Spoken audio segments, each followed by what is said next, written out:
From Storm Tracker 6, this is Forecast First, sponsored by Auto Owners Insurance. Simple human sense.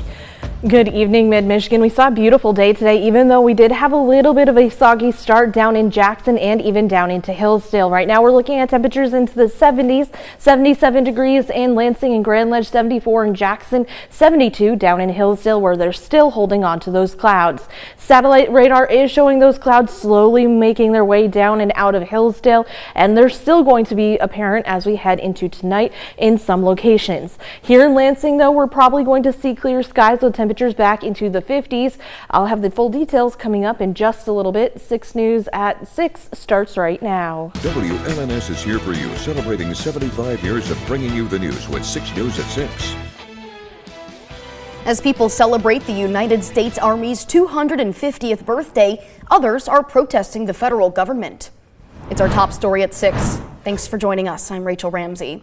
The U.S. Army's birthday is being celebrated with a military parade. In response, a group called No Kings held protests across the nation today, which also happens to be President Donald Trump's 79th birthday. Taryn Simmons is here for you now with more on one of the protests happening in mid-Michigan. People all across the country, including here at the Michigan State Capitol, are protesting against the Trump administration. Hey, ho, ho. And I sincerely believe that our democracy is under threat and that we're approaching an authoritarian government, and I'm just deeply troubled by it. Kathy Petroni was one of the thousands of protesters calling to support and defend the Constitution that they say is at risk. Petroni says human rights are being attacked under the new presidency. And I'm worried about people that rely on Medicaid. SNAP programs I know are going to be hurt. I think when we're all taken care of, we're all better off. Ian McShirley says he's concerned about the next 4 years and its impact on Americans. I mean, this whole budget plan is going to raise the deficit. It's going to make taxes higher for people who are, in lower tax brackets. As ICE raids continue, protester Stephen Sowers says there's a lack of due process. The denial of a day in court to those who are being arrested. People are being illegally deported. They're being consigned to foreign prisons outside the benefits of U.S. law. And Dante Adams agrees. It's just gotten worse where anyone could be deported, including even citizens, just people that look of Mexican descent. Adams says he has a few relatives who are undocumented and fears for them as well. How is this going to benefit everyone? This is just like tearing people apart, tearing families apart. Donald Trump has got to go. Here for you at the Capitol, Taryn Simmons, 6 News. Thank you, Taryn. Also at the state capitol, people walked in honor of Ted Lawson. He was shot and killed in Lansing while door knocking to gather more supporters for a political candidate back in 2023. The Ingham County Democratic Party called Lawson a warrior for democracy. There will be continued coverage on these protests, so stay tuned on air and online at WLNS.com. And as we mentioned, there is a massive military parade this evening for the Army's birthday, which has drawn both celebration and criticism. Natalie Brand reports from along the parade route in Washington, D.C. Army veteran Chad Sangster traveled with his family from upstate New York to join the Army's 250th celebration. He served in Iraq after 9/11. What are you thinking about today? Just thinking about their memories. My memories. I was thinking about both of my grandfathers and my father and my son and my husband. As an Army family, what does that mean to you? Sacrifice. Saturday's tribute started with a wreath laying at Arlington National Cemetery and culminate with a rare military parade featuring some 6,600 soldiers, 150 vehicles, including tanks dating back to World War I, armored fighting vehicles, as well as Blackhawks and helicopters. I'm a veteran, but I believe in service to country, and truly our country has the greatest history on the planet of the world's greatest fighting force. President Trump has said he wants to celebrate that strength, but the display has drawn criticism for its cost and optics, including from veteran and Democratic Congressman Seth Moulton. There's a reason why we don't do military parades like Russia and China and North Korea. We have an apolitical military. It doesn't just support a president, it supports the Constitution. And that's why this is a spectacle. This is what democracy looks like. Today, critics of President Trump organized what they call No Kings demonstrations in cities nationwide. We love America, and we want to make sure that we can fight against the authoritarianism that's happening as we speak. Downtown Washington, D.C. is under heavy security, with miles of anti-scale fencing and thousands of law enforcement personnel enclosing the parade site. Supporters of the event hope the spotlight stays on those who serve. Natalie Brand, CBS News, Washington, D.C.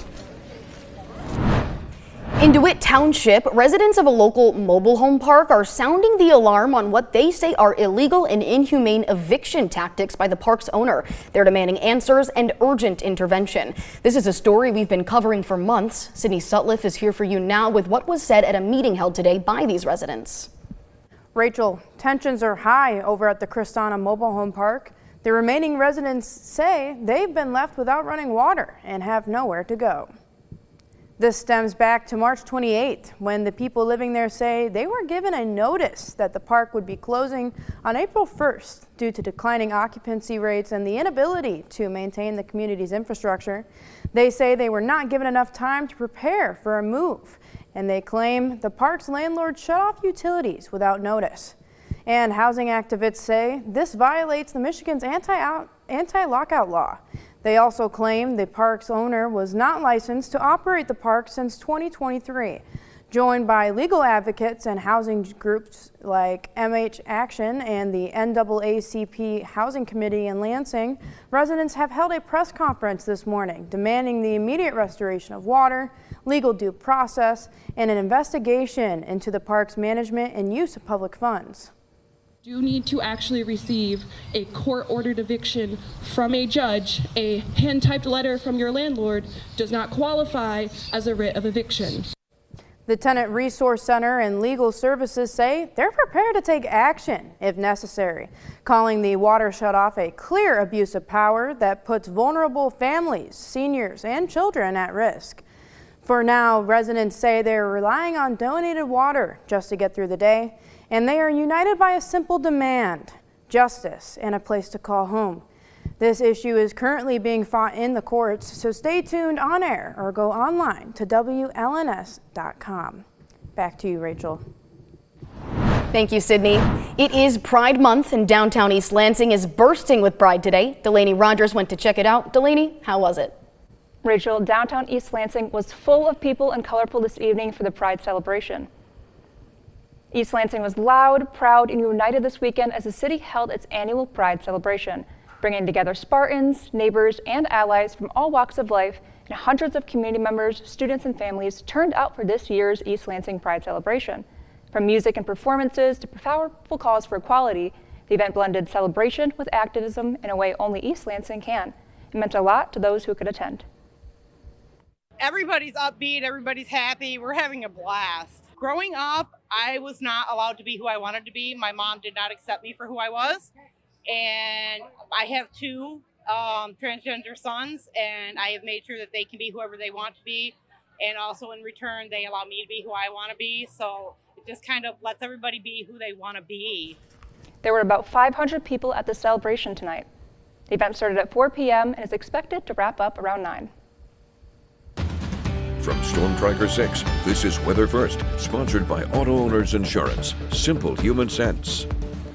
Well, it was a beautiful day out there. If you went to any of those events today, we're going to continue to see the beautiful weather in the forecast. In fact, take a look at our picks on 6 tonight. This is our sunset sent in by Kristen Gallagher on Crystal Lake. Beautiful sunsets, and we've been seeing a lot of beautiful sunsets as we've had some very vibrant colors across the area. Now, if you want your pictures featured on our picks on 6 every evening at 6 p.m., send in your picture to WLNS.com/share.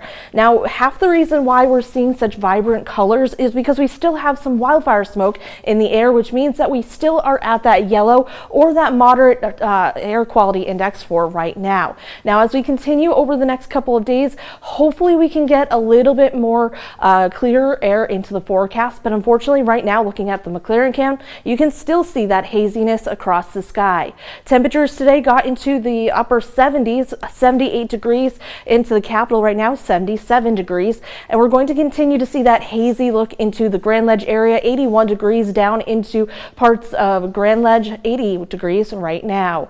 Down into Jackson, skies have cleared out just a little bit, 75 degrees. We're seeing cooler temperatures because we were staying more cloudy into the Jackson area.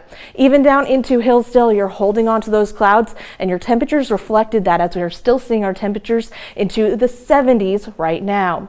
Satellite radar showing those clouds still located right down by Jackson and Hillsdale. That's all as a stationary front with this low pressure system continues to move to the east, and eventually we will see some dry weather as we have some in the forecast. Over the next couple of hours, we do see maybe a few fair weather clouds and fair weather clouds for tomorrow as well, but as we head into the day on Sunday, we'll continue to see those clouds slowly start to increase, possibly as we even head into some of Monday. For tonight, temperatures remain into the 50s with mostly clear skies, and eventually we do see those temperatures warm right back up into the 70s for tomorrow. We'll be closer to average, if not average, for tomorrow, which is right around 79 to 80 degrees. Another thing that will be on the increase is going to be our dew points. You can see that we're going to increase into the 60s to 70 degree dew points as we head into the upcoming work week, which means that our temperatures are really going to feel a lot like summer as we see those temperatures into the 80s. And for the upcoming work week, we see about 88 degrees for Tuesday and Wednesday. We're keeping an eye on Tuesday and Wednesday and even Thursday for some stronger thunderstorms, but keep an eye on the forecast over the next couple of days for more information as things get ironed out. Yeah, absolutely. Thanks, Kelsey.